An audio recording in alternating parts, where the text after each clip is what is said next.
Invitado del día, Paco Rosell, director de Voz Populi. Hola Paco, ¿qué tal? ¿Cómo estás? Muy bien, Rebeca, ¿qué tal? Encantado Muchas de estar gracias. con vosotros. Gracias por estar con nosotros. Te he dado la enhorabuena también Muchas fuera gracias. de antena, pero te la vuelvo a dar también enhorabuena por ese puesto de director de Voz Populi. Muchas gracias. Pues sí, estamos encantados en nuestra nueva etapa en Voz Populi. Creo que el momento periodístico y político es muy interesante y de hacerlo desde una cabecera como Voz Populi, pues la verdad es que es un reto extraordinario. Pues un motivo más también para leer este diario. Tenemos muchas cosas que comentar. Como tú muy bien has dicho, estamos en un momento tremendamente interesante, trascendental, no solo en el ámbito periodístico, ¿no? sino en el ámbito para España en general, ¿no? Sí. Para la ciudadanía.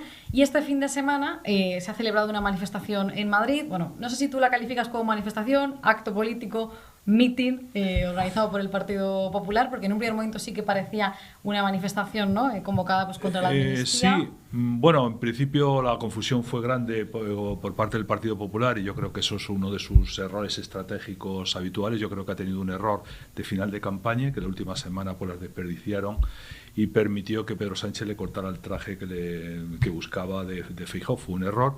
Y luego yo creo que después de no cubrir las expectativas, quedarse a esos 4 escaños de poder formar gobierno, pues lógicamente también ha habido ahí una depresión electoral y una cierta confusión.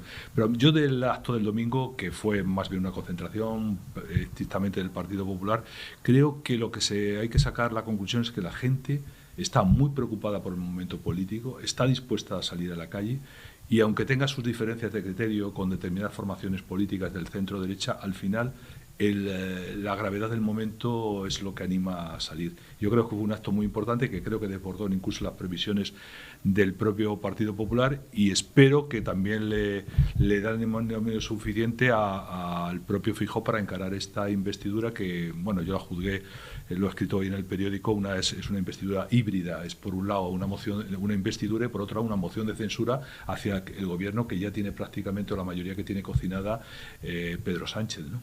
En ese artículo, tengo unos artículos que has publicado de opinión también Sí. en Voz Populi, te refieres a Feijóo como feble. Sí, feble es un término que es ambivalente, flaco, débil, y yo creo que esta es la impresión que le está transmitiendo. Yo creo que Feijóo, que ha estado 4 años gobernando por mayoría absoluta, no transmite ese liderazgo, esa fortaleza al frente del partido. Con lo cual, yo me permitía una metáfora un poco que daba la sensación que Génova era la casa de la Troya, ¿no? Que era una pensión estudiantil de Compostela, en el que allí había pues líos de todo tipo y Génova parecía una dependencia de aquella casa de la Troya, ¿no? Y yo creo que el Partido Popular tiene que hacer cuando termine esta iniciativa, tiene que hacer un cambio, un liderazgo claro, porque hay mucha confusión.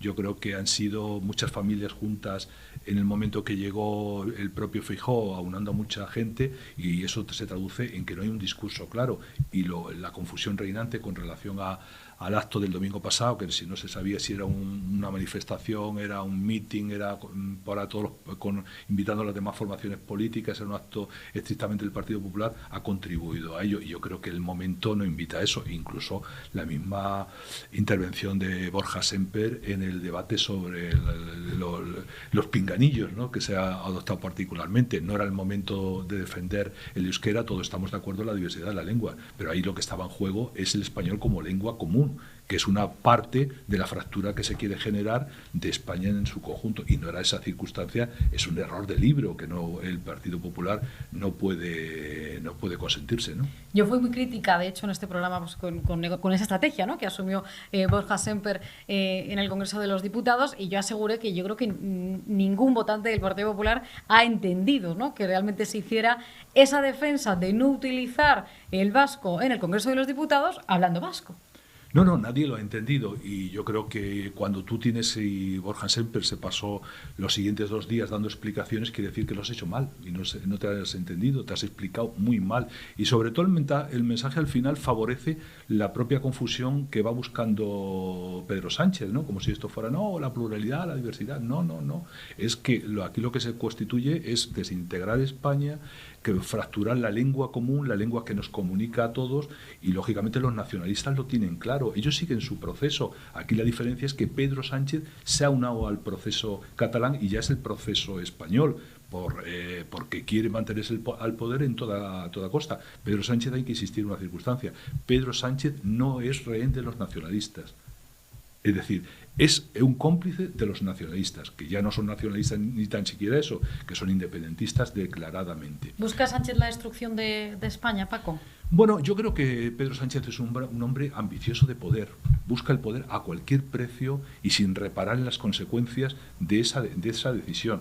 Las consecuencias de deterioro de las instituciones democráticas. Lo ha demostrado durante la pandemia, lo está demostrando continuamente con el apoderamiento de todas las instituciones, lo está demostrando en las concesiones que está haciendo al independentismo, cómo pues, está poniendo en riesgo una institución fundamental como es incluso la monarquía parlamentaria, colocando al rey en una situación muy incómoda.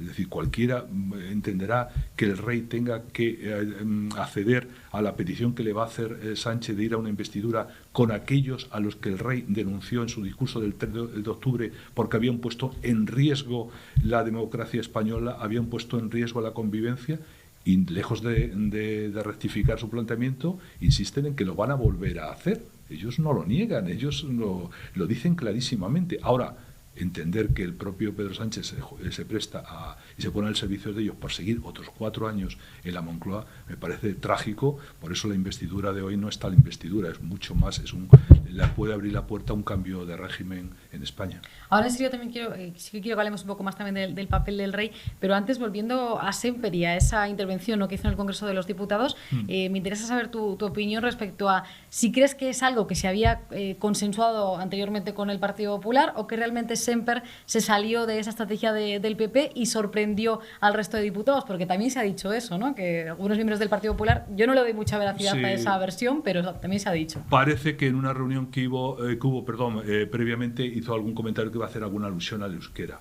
Pero eso es una cosa y otra es hacer un gorgorito de tenor güero, que fue lo que hizo manejando.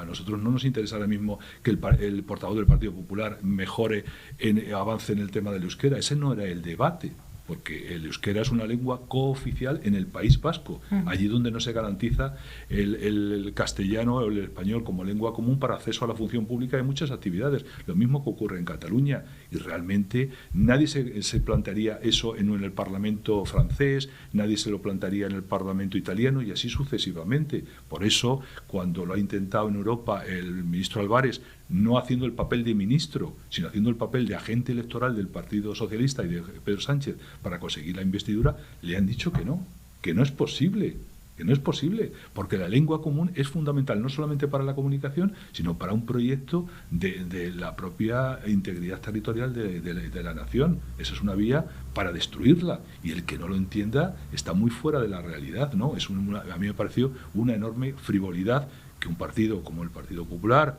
sobre todo cuando el propio Feijóo pues ha sacado la vitola de estadista, no puede tener un párvulo defendiendo esos planteamientos. A mí me pareció un grave error. Has utilizado las palabras también confusión, contradicción, para referirte un poco pues al discurso, ¿no?, del Partido Popular en las últimas semanas o ya incluso meses, y no puedo estar más de acuerdo contigo, pero a mí ya, llegados a este punto, me parece que el discurso se ha vuelto tan sumamente confuso, ¿no?, tan contradictorio, que ya me empezó a plantear si realmente es todo un error de cálculo, ¿no?, un error de coordinación entre los diferentes líderes del Partido Popular, de las diferentes regiones, pues con la dirección nacional, o es que realmente existe un objetivo de reconvertir el Partido Popular para poder coger más voto, ¿no?, del que tradicionalmente se ha ido al Partido Socialista, porque a mí ya me da la sensación un poco de que se busca como reconvertir el PP para llevarlo más aún hacia el centro, ¿no?, al centro izquierda. Bueno, yo creo que el intento inicial de Feijóo fue, hay unos electores socialistas que están desencantados, hay votantes socialistas que están desencantados, démosle la posibilidad de que den el paso a votar al Partido Popular. Bueno, eso lo entiendo desde un punto de vista de una estrategia electoral, pero no a costa de desfigurar el proyecto nacional del Partido Popular. Claro. ¿Qué es lo que ha pasado? ¿Qué es lo que ha pasado?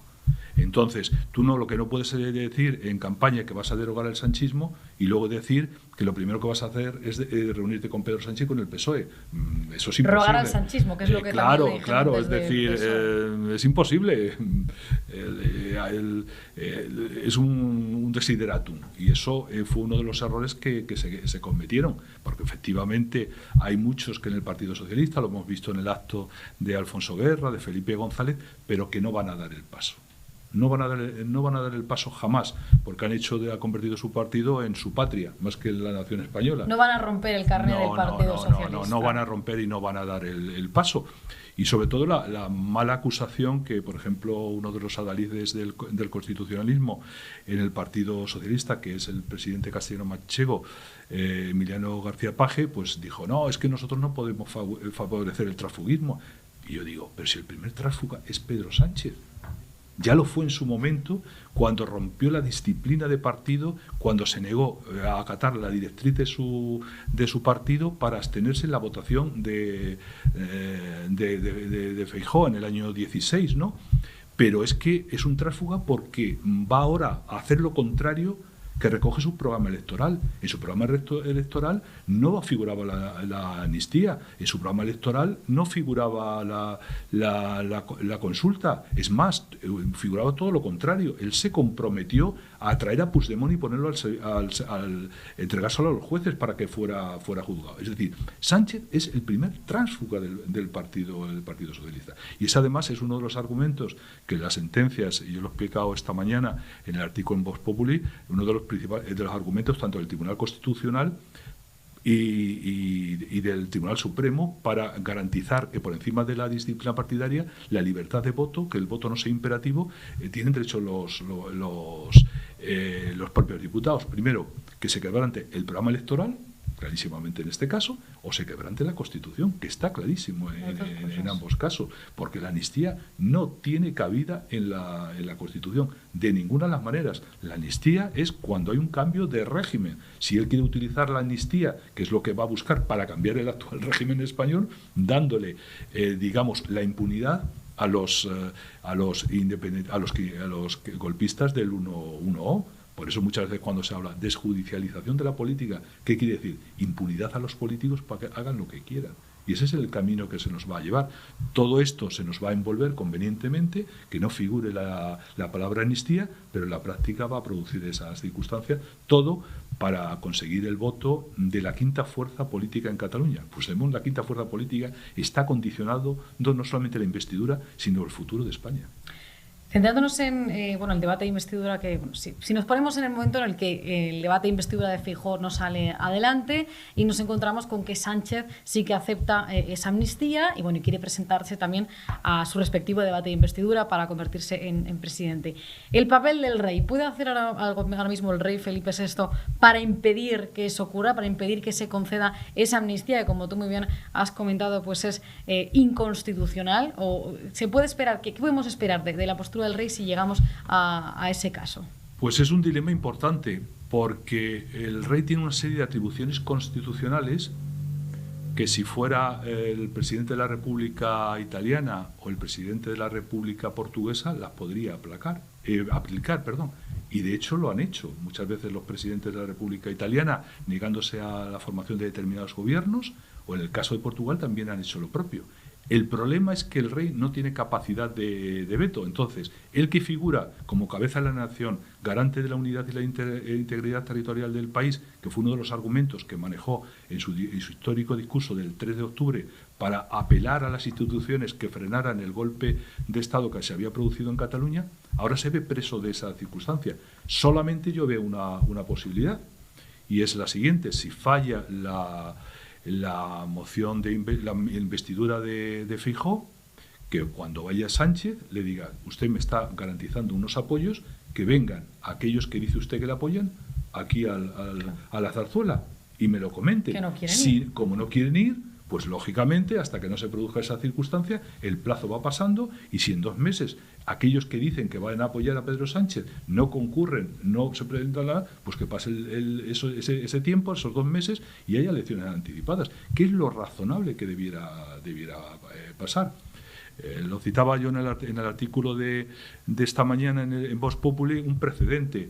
Cuando el rey Balduino de Bélgica les aprobó la ley del aborto en su país, él abdicó durante un día para no firmar eso. Al cabo de los meses, al rey don Juan Carlos, una periodista italiana de la agencia ANSA le trasladó esa pregunta. La respuesta del rey don Juan Carlos fue que España no es Bélgica, que fue una forma de evadirse y decir que él no lo podría hacer. Esa es la tesitura en la que está el rey.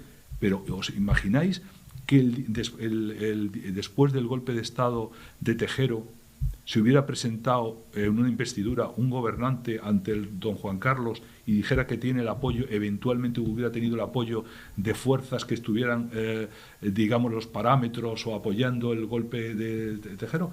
Sería inadmisible, ¿no?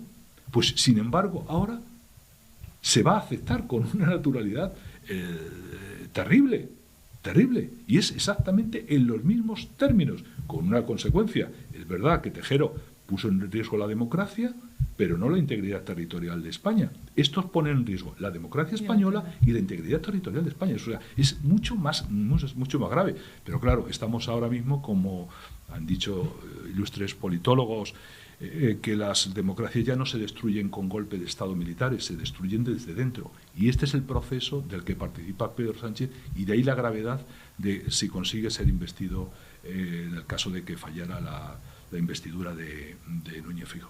Lo razonable ahora mismo has dicho que es que se celebren elecciones, y en eso también estamos de acuerdo, pero ¿qué crees que va a ocurrir?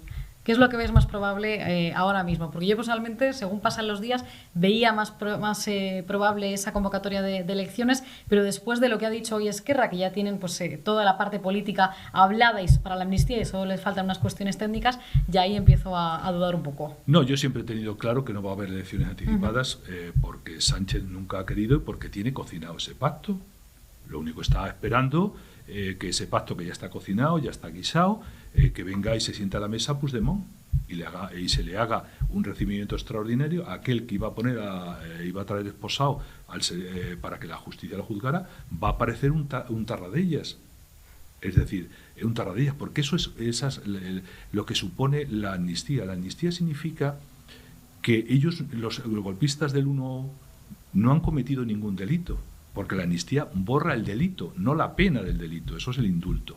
Y por tanto, el proceso a la inversa son que los responsables son los jueces que le han condenado, los policías que le han perseguido, etcétera, etcétera. Es que le hemos dado la vuelta a la situación. Y entonces el mismo Sánchez, que dijo que a su juicio lo que se había producido en Cataluña fue un caso de rebelión, que votó el 155, ahora le da la vuelta a la tortilla y nos coloca en una situación complicadísima a la democracia española y a España como nación, claro. Una última cosa, Paco, porque además sé que te tienes que marchar. ¿Podemos esperar alguna sorpresa o esperas alguna sorpresa del debate de mañana? ¿Que haya algún voto, a lo mejor, del Partido Socialista que pueda cambiar en el último momento? Se dice que la esperanza es lo último que se pierde, pero yo creo que no va a haber esa posibilidad, no va a haber esa posibilidad, lamentablemente, porque los votantes, es decir, los diputados socialistas, van a poner por encima su sueldo, sobre su conciencia y su propia dignidad. Aquí el único que ha dimitido, bueno, no que ha dimitido, que expuso que dejaría el partido por unas razones de dignidad si se votara la amnistía o se diera un paso en esa dirección, ha sido Nicolás Redondo Terreros. Los demás están en el sitio, no se mueven, y a mí me recuerda lo que la actitud, y esto ahora es mucho más grave, ojo, la actitud que algunos socialistas mantuvieron cuando el Estatuto catalán llegó al Congreso de los Diputados. Se especuló mucho que había una serie de diputados socialistas que se iban a oponer y que estaban esperando un capitán que liderara ese proceso. El capitán era, todo el mundo se fijaba, de José Bono, pero José Bono ni lideró nada, ni dio ningún paso en contra. Al final terminó como ministro coartada de José Luis Rodríguez Zapatero, que fue el que puso en marcha ese proyecto cuando dijo que admitiría cualquier estatuto que llegara de Cataluña. Muchísimas gracias, Paco Rosell, por estar estos minutos con nosotros. Te leemos en el diario Voz Populi. Muy bien.